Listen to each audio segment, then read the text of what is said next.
नमस्कार, खास खबर देख रहे हैं आप और बुलेटिन की शुरुआत बड़ी खबर के साथ करेंगे। भोपाल से इस वक्त की बड़ी खबर है, जहां कांग्रेस से पृथ्वीपुर सीट पर उम्मीदवार घोषित हुआ है। पूर्व मंत्री बृजेंद्र सिंह राठौर के बेटे नितेंद्र सिंह राठौर को पार्टी ने उम्मीदवार घोषित किया है। तो ये बड़ी खबर है भोपाल से इस वक्त की।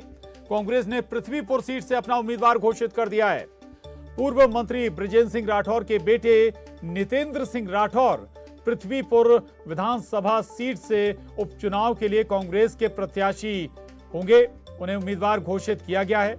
नितेंद्र सिंह राठौर पृथ्वीपुर सीट से कांग्रेस के उम्मीदवार होंगे। आपको बता दें, पूर्व मंत्री बृजेंद्र सिंह राठौर के बेटे हैं नितेंद्र सिंह राठौर। तो बड़ी खबर इस वक्त की, कांग्रेस ने पृथ्वीपुर सीट से अपने उम्मीदवार के नाम का ऐलान कर दिया है। पूर्व मंत्री बृजेंद्र सिंह राठौर के बेटे नितेंद्र सिंह राठौर कांग्रेस के उम्मीदवार होंगे। पार्टी ने नितेंद्र सिंह राठौर को पृथ्वीपुर सीट से अपना उम्मीदवार घोषित किया है।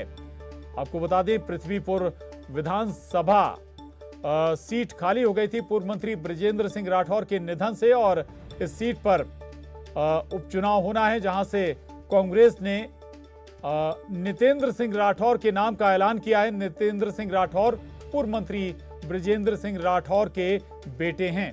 इस लिहाज से समझा जा सकता है कि कांग्रेस यहां पर सहानुभूति लेने की कोशिश बृजेंद्र सिंह राठौर के नाम पर जरूर कर रही है। उनके बेटे को यहां से कांग्रेस ने उम्मीदवार बनाया है। सिंपैथी कार्ड आप कह सकते हैं कि यहां पर कांग्रेस ने खेल दिया है। तो पृथ्वीपुर विधानसभा सीट जहां पर कांग्रेस का कब्जा था, और कांग्रेस के टिकट पर बृजेंद्र सिंह राठौर यहां से विधायक थे, मंत्री भी रहे बृजेंद्र सिंह राठौर, लेकिन उनके निधन के बाद यह सीट खाली हुई और अब कांग्रेस ने बृजेंद्र सिंह राठौर के बेटे नितेंद्र सिंह राठौर को ही अपना उम्मीदवार घोषित किया है। तो ये बड़ी खबर इस वक्त की। अनुराग श्रीवास्तव हमारे साथ जुड़ गए हैं और जानकारी के साथ। अनुराग, हम इसे कांग्रेस का सिंपैथी कार्ड भी कहें, नितेंद्र सिंह राठौर को अपना उम्मीदवार बनाया कांग्रेस ने।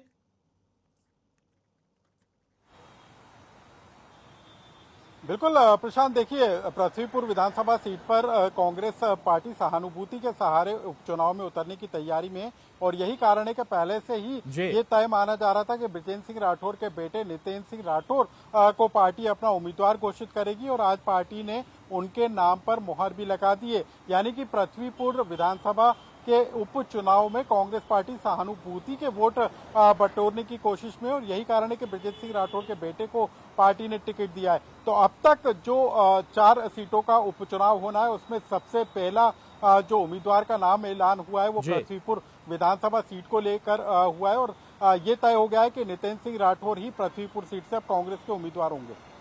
प्रशांत,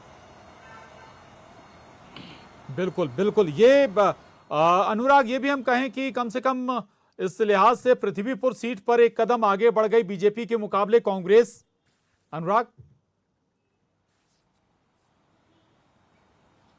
बिल्कुल प्रशांत, देखिए, हालांकि ये पहले ही तय माना जा रहा था, क्योंकि नितेंद्र सिंह राठौर ने चुनाव प्रचार पहले से शुरू कर दिया था। सिर्फ औपचारिक ऐलान होना बाकी था। पार्टी ने आज उस औपचारिक ऐलान को भी पूरा कर दिया। तो पहले से ही तय था, और पृथ्वीपुर सीट का चुनाव कांग्रेस के लिए इस लिहाज से भी महत्वपूर्ण हो जाता है, क्योंकि उस सीट पर 2018 के चुनाव में कांग्रेस पार्टी का कब्जा था, और बृजेंद्र सिंह राठौर एक वहां पर चर्चित चेहरा थे। वो कमलनाथ सरकार में मंत्री भी थे, और यही कारण है कि उनके निधन के बाद खाली हुई सीट पर कांग्रेस पार्टी सहानुभूति का फायदा उठाना चाहती है, और इसी कारण से पार्टी ने तय किया कि नितेंद्र सिंह राठौर को ही पृथ्वीपुर विधानसभा सीट से पार्टी उम्मीदवार घोषित किया जाए।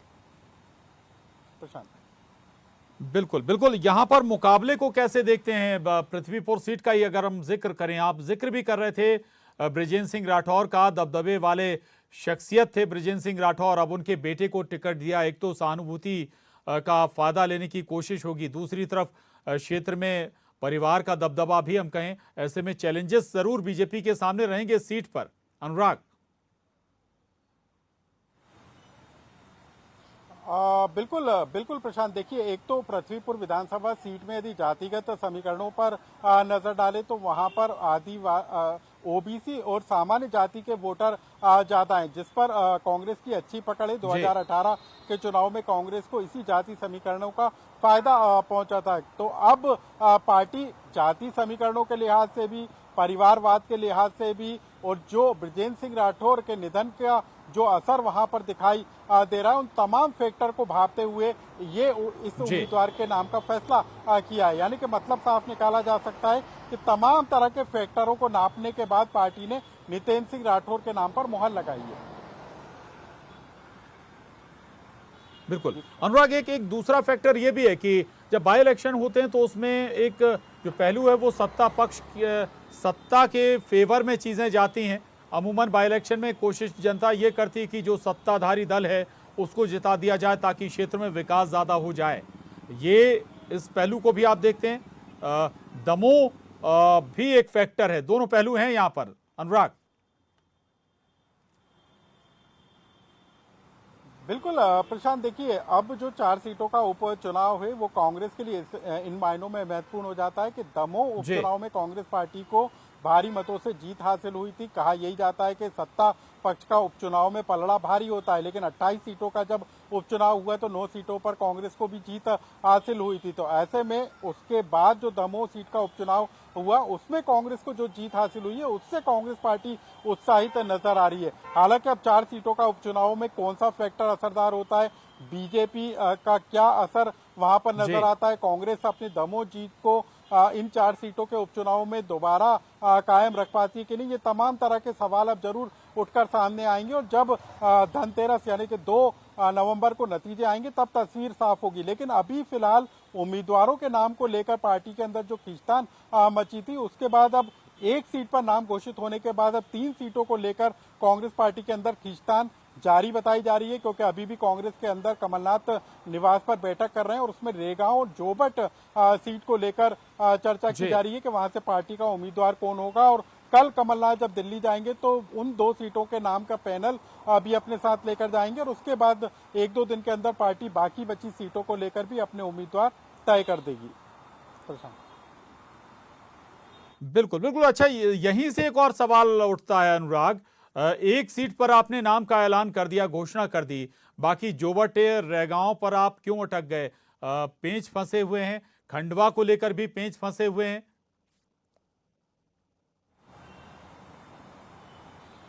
बिल्कुल प्रशांत, देखिए पृथ्वीपुर सीट पर किसी भी तरीके का विरोध नहीं था और कोई दूसरा उम्मीदवार सामने नहीं था, तो ये तय था कि नितेंद्र सिंह राठौर को पार्टी उम्मीदवार बनाएगी। लेकिन खंडवा सीट को लेकर कांग्रेस पार्टी के अंदर अभी पेच जरूर फंसा हुआ है। हालांकि अरुण यादव वहां पर प्रबल दावेदार हैं, लेकिन बताया ये भी जा रहा है कि सुरेंद्र सिंह शेरा की पत्नी का नाम भी दावेदारी में आने के कारण अभी पार्टी ने वहां पर नाम फाइनल नहीं किया है। लेकिन 2 सीटों पर कांग्रेस के अंदर अभी भी पेच फंसा हुआ है, जोबट और रेगांव सीट को लेकर। जोबट में जो सुलोचना रावत हैं वो अब बीजेपी नेताओं के संपर्क में बताई जा रही है और अब वहां पर किस नाम पर पार्टी अपना मोहर लगाती है ये देखना भी दिलचस्प होगा। बिल्कुल बिल्कुल, बिल्कुल कैसे इस गतिरोध को खत्म करेगी ये भी अपने आप में देखने वाली बात होगी। एक और बड़ी खबर का रुख कर रहे हैं इस वक्त और उपचुनाव से जुड़ी ये एक और बड़ी खबर है। जोबट सीट को लेकर ये खबर है, बीजेपी के संपर्क में हैं कांग्रेस की संभावित उम्मीदवार। बीजेपी के संपर्क में सुलोचना रावत बताई जा रही हैं। बताया जा रहा है कि सुलोचना रावत बीजेपी के बड़े नेताओं के संपर्क में बनी हुई हैं। तो ये बड़ी खबर है उपचुनाव से जुड़ी हुई। जोबट सीट का हम जिक्र कर रहे हैं। जोबट सीट पर कांग्रेस की संभावित दावेदार हैं सुलोचना रावत, लेकिन अब ये बताया जा रहा है कि सुलोचना रावत बीजेपी के संपर्क में है। बीजेपी के बड़े नेताओं से के संपर्क में सुलोचना रावत बनी हुई हैं। इसकी वजह क्या है ये भी अभी साफ नहीं है। और चूंकि जैसा कि अनुराग पहले बता भी रहे थे कि जोबट पर अभी पेंच फंसा हुआ है और इसीलिए अभी तक जोबट पर कोई नाम ऐलान नहीं किया कांग्रेस ने। और अब ये खबर कि जोबट की जो संभावित कांग्रेस उम्मीदवार हैं सुलोचना रावत, वो बीजेपी के बड़े नेताओं के संपर्क में हैं।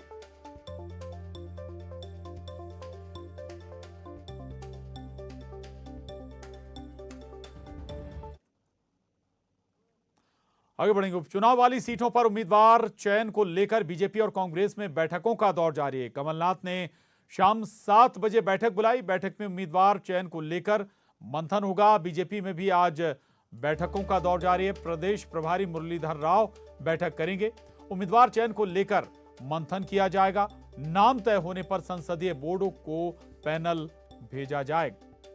तो आपको बता दें कि दोनों सियासी दलों में बैठकों का दौर चल रहा है। महत्वपूर्ण बैठकें बुलाई गई हैं। नामों पर चर्चा होनी है, नाम तय किए जाने हैं।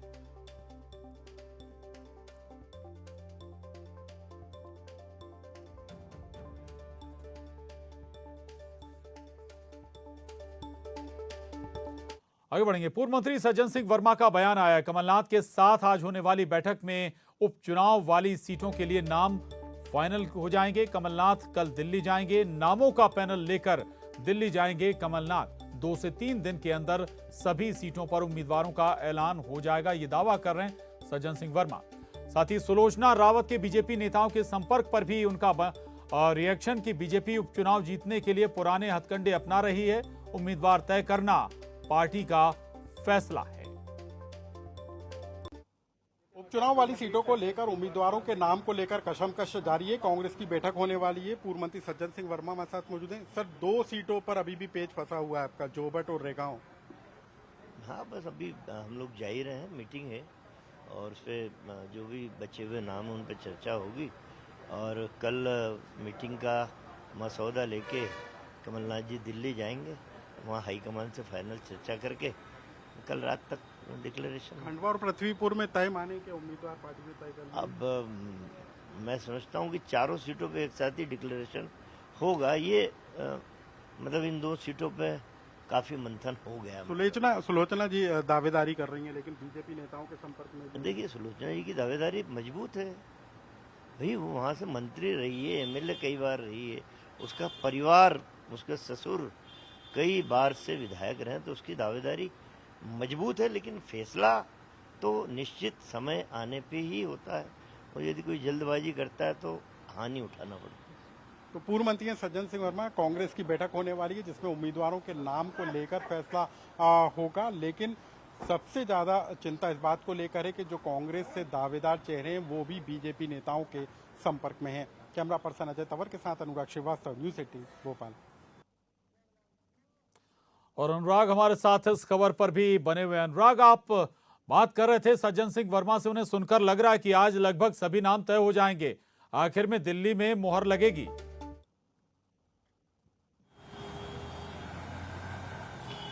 बिल्कुल, देखिए 2 सीटों को यदि छोड़ दिया जाए, खंडवा और पृथ्वीपुर सीट को लेकर यहाँ पर लगभग नाम फाइनल है। लेकिन कांग्रेस के अंदर सबसे ज्यादा खींचतान जोबट और रेगांव सीट को लेकर है। और अभी जो कुछ देर के बाद बैठक होने वाली है उसमें इन 2 सीटों पर ही नामों को लेकर मंथन होगा। कल कमलनाथ दिल्ली जाने वाले हैं और इन 2 सीटों पर कौन सा नाम तय होगा उसका पैनल लेकर जाएंगे। और उसके बाद 1-2 दिन के अंदर पार्टी बाकी बची सीटों पर भी अपने उम्मीदवार के नाम का ऐलान कर देगी। लेकिन पार्टी के लिए मुश्किल जोबट और रेगांव विधानसभा सीट को लेकर है। जोबट सीट पर जो पूर्व मंत्री रह चुकी हैं, विधायक रह चुकी हैं सुलोचना रावत, वो अपनी दावेदारी पेश कर रही हैं। लेकिन आज बताया जा रहा है कि वो भोपाल में है और बीजेपी नेताओं के साथ उनकी मुलाकात हुई है। 2018 के चुनाव में सुलोचना रावत ने टिकट नहीं मिलने पर उनके बेटे ने निर्दलीय चुनाव लड़ा था। लेकिन 2019 में वो वापस कांग्रेस में शामिल हो गई थी। लेकिन अब उनका बीजेपी नेताओं के साथ संपर्क होना कांग्रेस के लिए मुश्किलें खड़ी कर सकता है।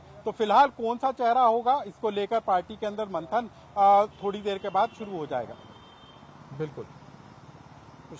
बिल्कुल, यानी कि नाम तय होने पर बगावत भी देखने को मिल सकती है कांग्रेस में। शुक्रिया अनुराग आपका इस जानकारी के लिए। आगे बढ़ेंगे। सीएम शिवराज आज जन कल्याण और स्वराज अभियान के तहत नीमच पहुंचे। जावद के मंडी प्रांगण में आयोजित कार्यक्रम में शामिल हुए, जहां सीएम ने औद्योगिक इकाइयों को भूमि आवंटन का आशय पत्र दिया।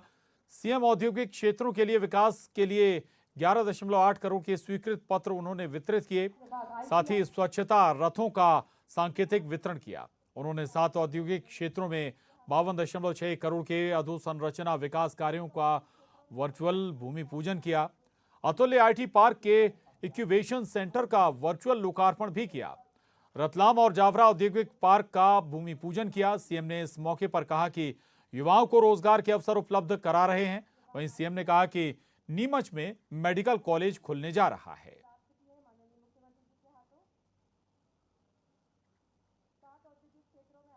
विकास का अब स्वच्छ भारत अभियान में हर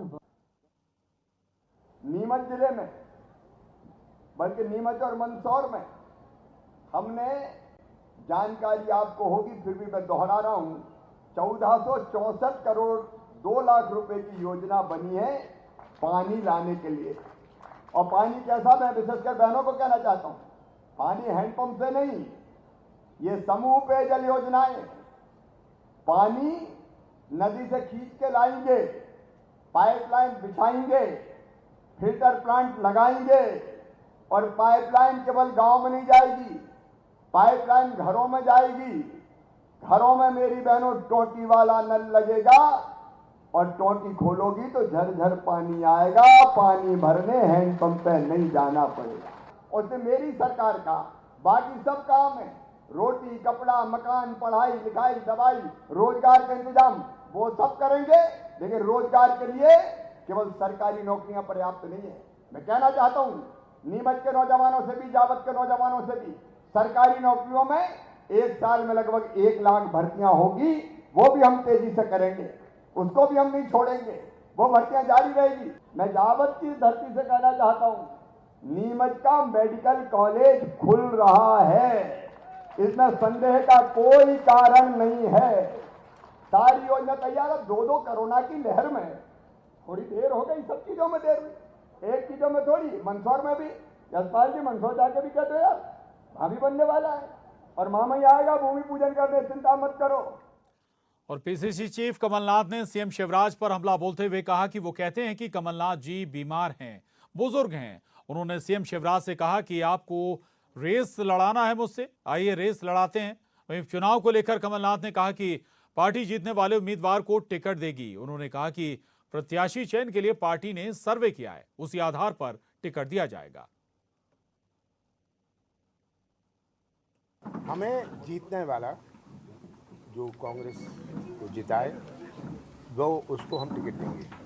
आपने कहा मुख्यमंत्री शिवराज सिंह चौहान से कि रेस हो जाए, वो आपको बूढ़ा कहते हैं, बीमार कहते हैं। अब वो कुछ भी कहें, वो तो कुछ भी कह सकते हैं। आपने कहा रेस के लिए आप तैयार हैं। मैं सब चीज़ के लिए तैयार हूँ शिवराज सिंह जी से।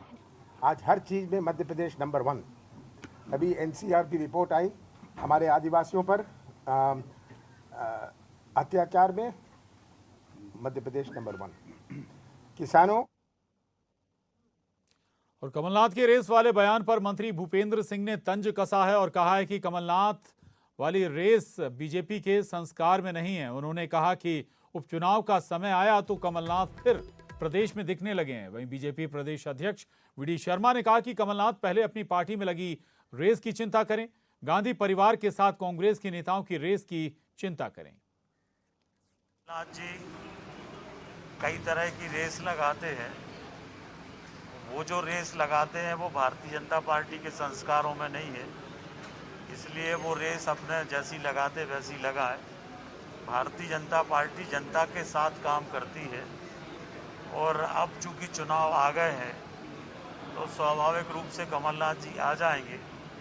इसके पहले वो कहाँ पे थे किसी को पता नहीं था, और अब चुनाव है तो आएंगे निश्चित रूप से।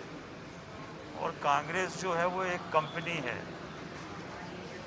कंपनी जैसी पार्टी है ये, तो इसलिए इसमें अलग अलग व्यक्तियों के अपने अलग अलग कारपोरेटर होते हैं, तो उस तरह से ये कारपोरेट पार्टी है।